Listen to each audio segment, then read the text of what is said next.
Hello, welcome again to FAIRtax Power Radio. I'm Bob Paxton. I'm Bob Scarborough. And we are Well, the FAIRtax Guys.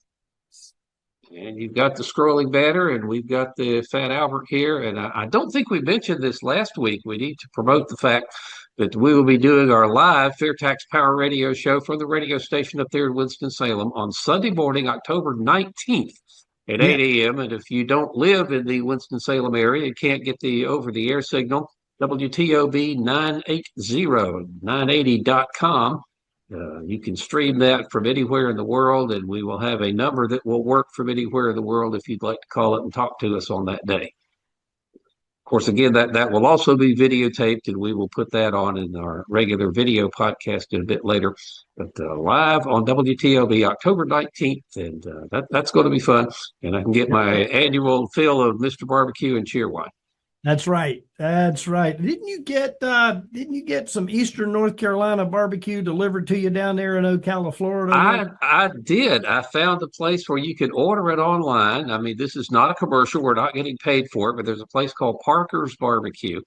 It's somewhere there in Eastern North Carolina. They will ship it to you, in a styrofoam container packed with dry ice. So it still arrives at your place frozen. I got about, 8 packs of that stuff.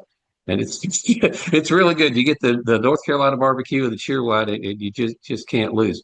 All right, let's get going here with our Congress.gov segment where we shine a lot of truth on what the Congress critters are trying to do to the tax code. And sometimes it is funny, sometimes it is humorous, sometimes it is just a head scratcher, and sometimes they qualify for the Hall of Shame. And I've got one of those. The last item on today's list is going in the Hall of Shame. We will start today with H.R. 5145, the Bipartisan Premium Tax Credit Extension Act.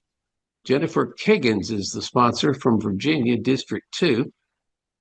And you dig into the text of this thing, and you will find out that this is a bill to amend the Internal Revenue Code to, extend the enhanced premium tax credit and for other purposes. So again, this again points to the extreme instability in the tax code.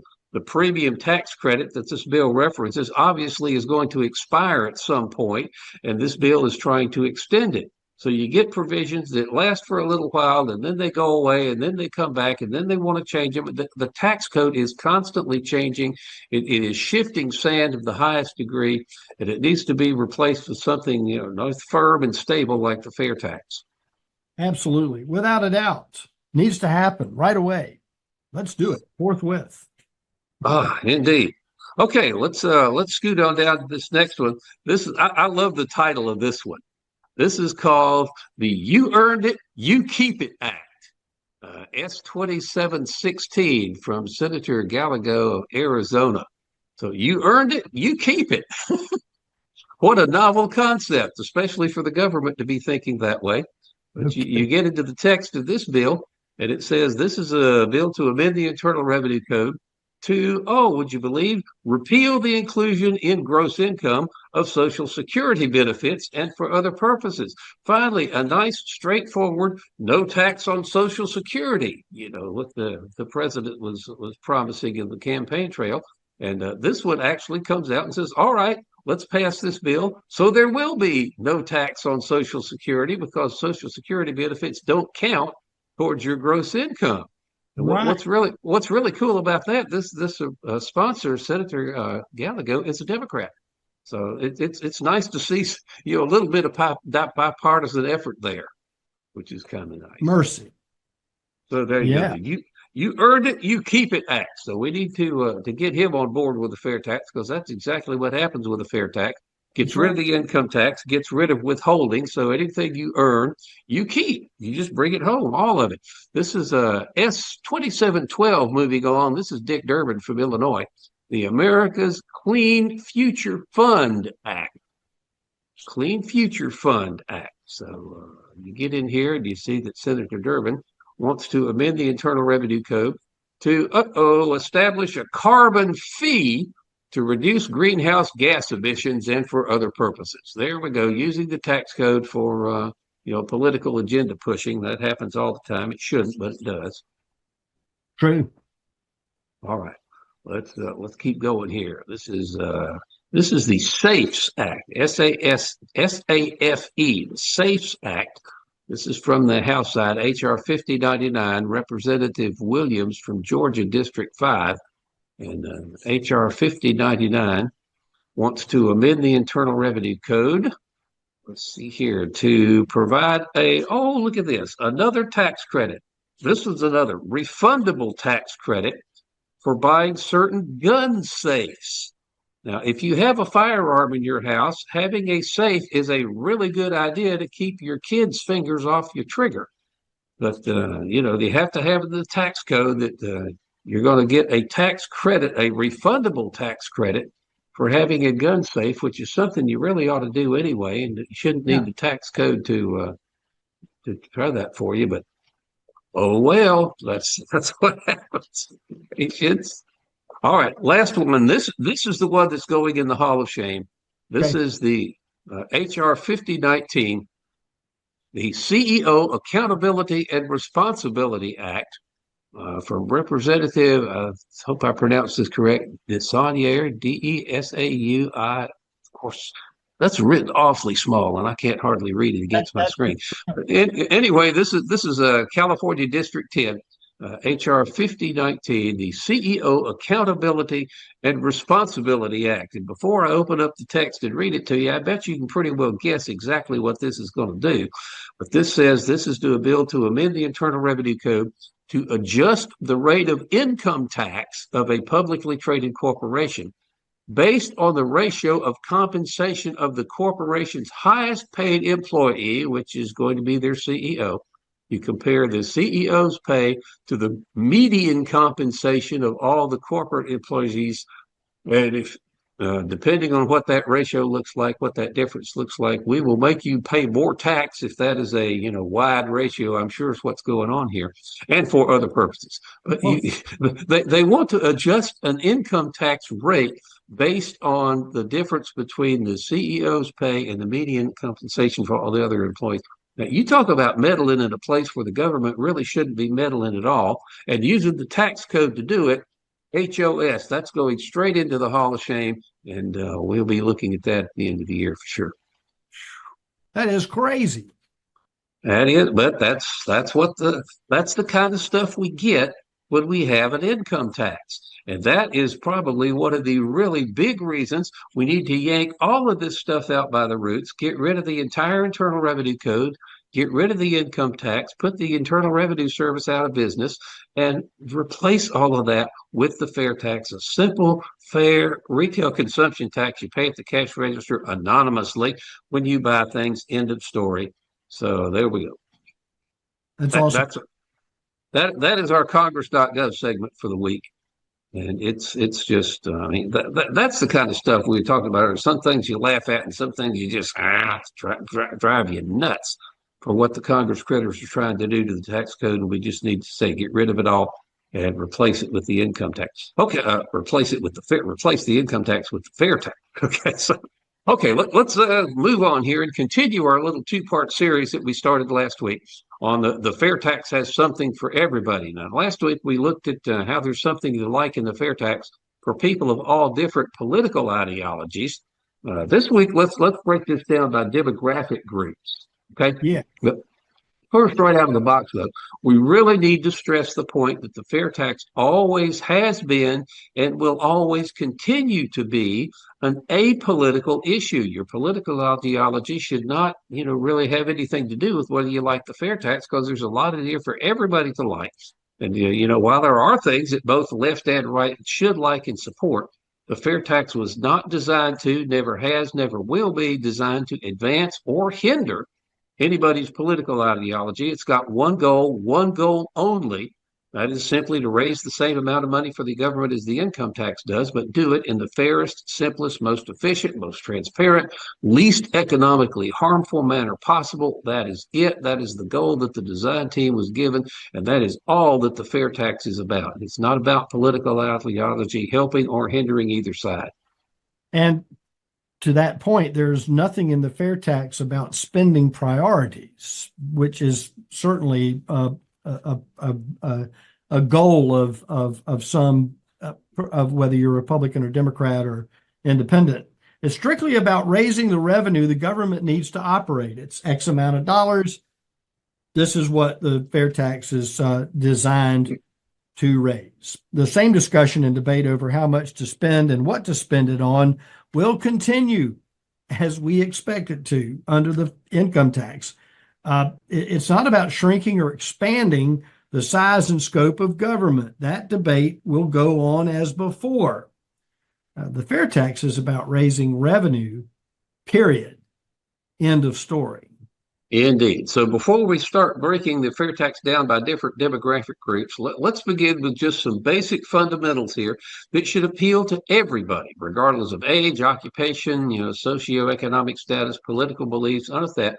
This is something everybody should like. And at the top of that list is bring home every penny you make. Now, be that a paycheck, a retirement distribution of some kind, investment income, lottery winnings. Could you like to hit the Powerball and not have the income tax take a huge chunk of that off the top? If you ever go on Jeopardy and you win a lot of money, game show prizes, you get to bring home every penny you make, regardless of where it comes from. No federal tax withholding, no payroll taxes. So more money in your pocket is the result. And that is something that should appeal to everyone, regardless of age, occupation, or political ideology. Now, I just cannot imagine asking somebody, hey, would you like to bring home more money? And they turn around and say, no, I wouldn't. Yeah, That's right. crazy. Yeah, I think I'll just keep the lower amount of money that I'm getting right now. Yeah. And along those same lines is get a tax refund every month, guaranteed. Some people may dread filing their tax return out of fear that they'll owe money rather than get a refund. But who doesn't like getting a refund? Who doesn't look forward to getting that check in the mailbox, or more likely today, getting that direct deposit into their bank account? This is the prebate that you always hear us talking about.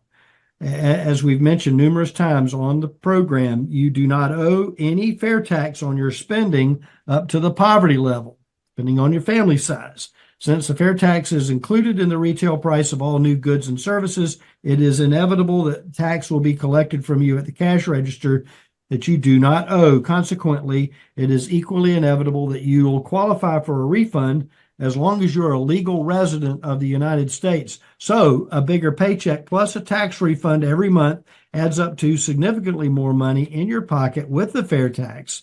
What age group or political ideology could possibly oppose that? It's crazy. You should. Absolutely. Now, finally, Bob, let me ask you something. Do you know anybody that says, I just love filling out my federal tax return? Yeah, I hear my kids that all the time. Now, Yeah, there may be somebody like that out there somewhere. I won't say never, never, but it's a safe bet. 99.99% of American taxpayers, they would rather not have to spend their time and their money and their effort telling the government all about their personal finances. And of course, since the fair tax eliminates the income tax, it also eliminates tax returns. So if you can imagine a world where you never have to fill out a tax return ever again, congratulations, you have imagined what your life would be like with the fair tax. But again, you don't have to be a certain age or subscribe to a particular political ideology to find that appealing. So more money in your pocket and never have to file another tax return are elements of the fair tax that should appeal to everyone. But let's go ahead and start looking at things that particular groups should like. And we'll start with the small business owners and entrepreneurs. And since you are one, up there with a radio station in Winston-Salem, and I'm an old retired guy, I will let you attack this one. Have at it, sir. Okay. Well, I enjoy the concept of a tax on consumption, specifically HR 25, the fair tax, because it unshackles time and energy. We spend a certain amount of time and energy, and sometimes money. And sometimes that energy is not productive energy.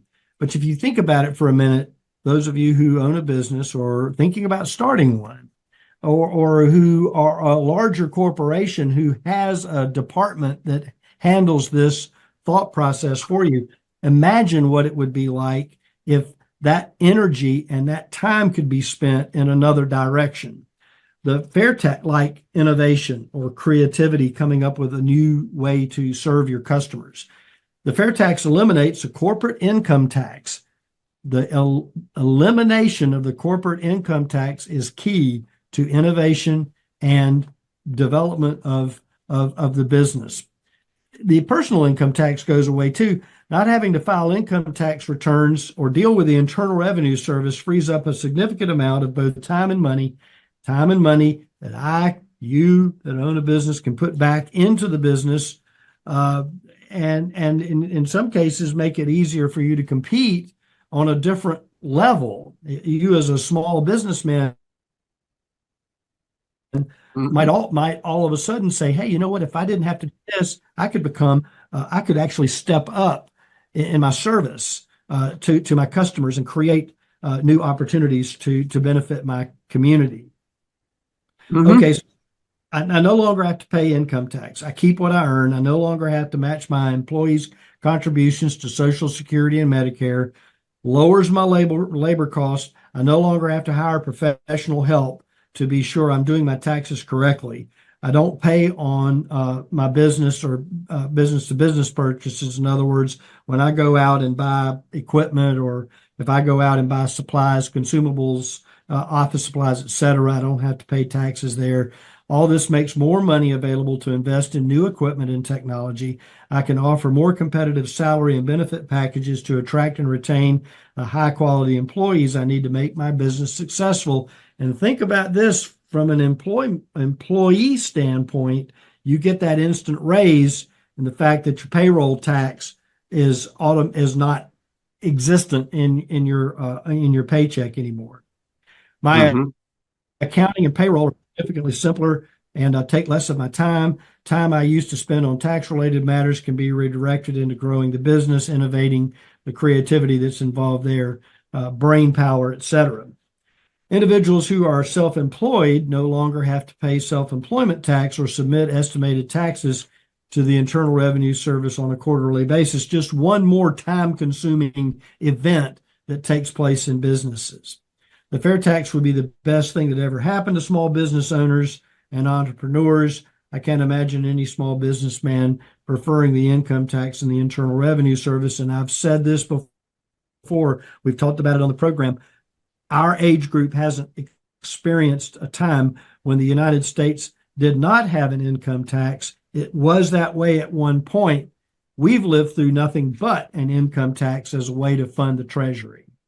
Absolutely. Okay, now we've talked about you. Let's do a Toby Keith here and talk about me. Talking specifically seniors and retirees.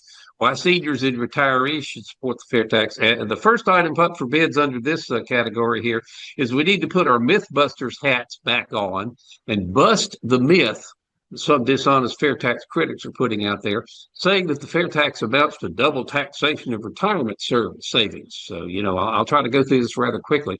But this argument goes something like this. Retirees have already paid income tax on their retirement savings, and then the FAIRtax is going to tax that money again when it's withdrawn and spent. Well, I'm going to call BS on that, because it's really not true that most retirement savings have already been taxed. A significant number of people, myself included, we've got our retirement savings in a tax-deferred instrument like an IRA or 401k. Others have their retirement savings in capital assets, stocks, bonds, real estate, stuff like that. So there is still a good bit of retirement money out there that hasn't been taxed yet. So that argument fails at the front end, and it also fails on the back end, because the thing people miss is that the income tax also amounts to this same double taxation they're claiming there's a major flaw in the FAIRtax. The difference is you just don't see it with the income tax. Again, remember, under the income tax, the money you pay for everything you buy, from a bottle of aspirin to a new car, all of that is taxable income to the person you're buying it from. Right.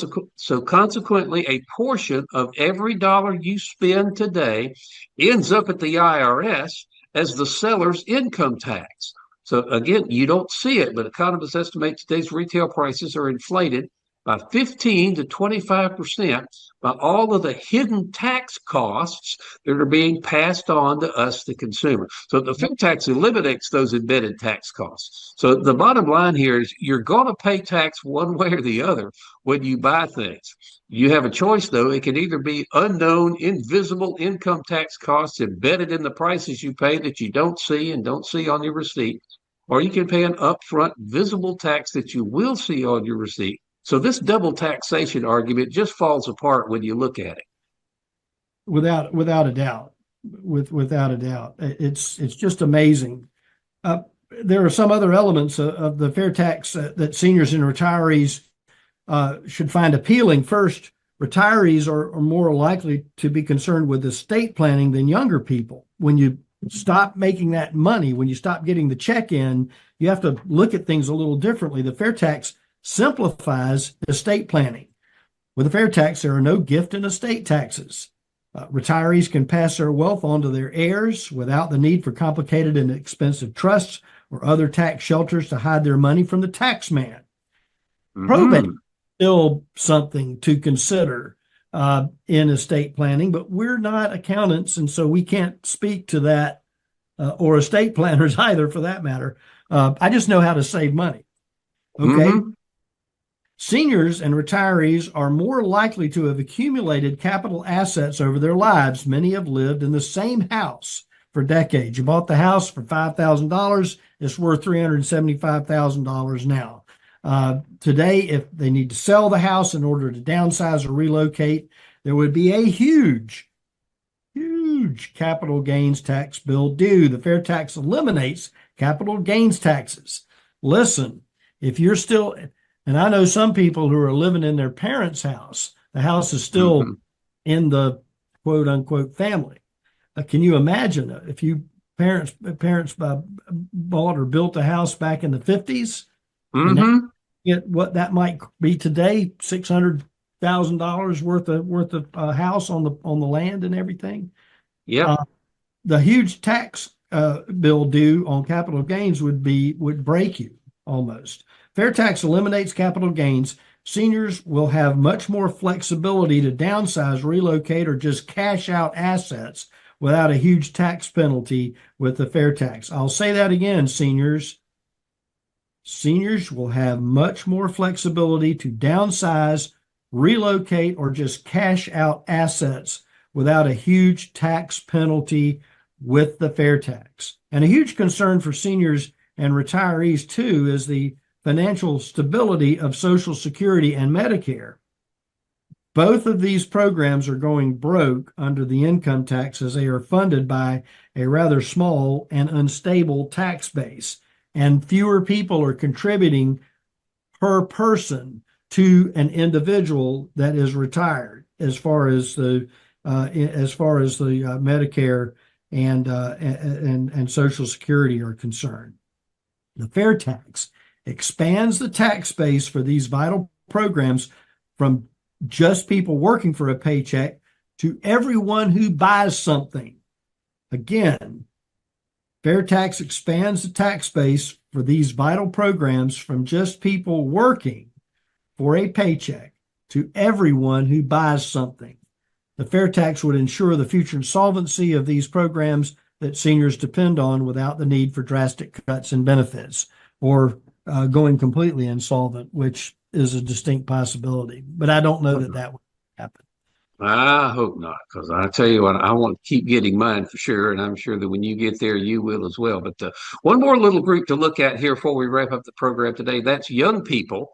Why should the under 30 crowd support the fair tax? Now, at the top of the reasons that young people should support the fair tax, it's something you harp about here on FAIRtax Power Radio all the time. The fair tax encourages saving and investment. The income tax penalizes it. Now, most young couples, at least the ones that I know, they don't start out life with a six-figure income and a paid-for house. Saving for a down payment on a house is a common goal among younger folks. And, of course, younger couples with children looking for ways to save for their kids' education. Smart ones are looking ahead to their retirement savings as well. So saving And building wealth through investments is a higher priority for young people, more so than any other demographic group. And again, by not taxing it, the fair tax makes saving and investment more profitable, while the income tax makes it harder and less profitable. So if you're a young person trying to save for your future, fair tax is exactly what you need. Without a doubt. We've already talked about how the fair tax puts more money in your pocket, bigger paychecks, and a tax refund every month. When you have more money in your pocket, you have more to save and invest. And that's the most difficult thing for people to do sometimes, is save money. But it's a key component to building wealth for your family, not only for you, but for your future children, young people, your future children, and so on down the line. A great incentive is the fair tax for building generational wealth.